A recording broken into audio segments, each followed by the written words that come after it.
شخص واحد لحق للجدار الجليدي وجاب لنا حقيقته، والامر ظهر اكثر تعقيدا من انه هل الارض كرويه ولا مسطحه. صح قبل ما نبداو ما تنسوش تصوتوا عليا كافضل صانع محتوى تعليمي في الوطن العربي، تلقاو الرابط في البايو باش نروحوا لقطر لابسين القفطان الجزائري. اليوم حنحكيو على الطيار الامريكي ريتشارد بيل.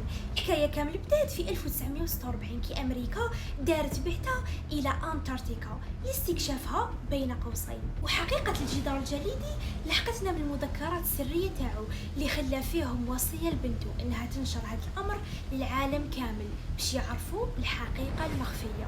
ريتشارد كان معروف عليه الفضول وحب الاستكشاف، فكان يدور في قارة أنتاركتيكا اللي كانت كامل ثلج. تقال باللي لقى حفرة كبيرة كي لحق ليها جاوه 3 صحون طائرة، والطيارة تاعو طفات كامل. مشاو له الطيارة ودخلوه في حفرة إلى داخل جوف الأرض، وين كي خرج منها لقى عالم عظيم اللي فيه نباتات، أشجار، حيوانات، ومدينة مبنية بالكريستال ومتطورة إلى أبعد الحدود. اللي الناس اللي كاين في هذه المدينة يشبهوا للبشر، غير انهم بزاف طوال علينا، واسمها اغارتا. وكي لحق استقبلوا الملك تاعهم وقال له لحق رساله لاهل الارض انه في كل مره نحاولوا نتواصلوا معاهم يقصفونا بالطائرات.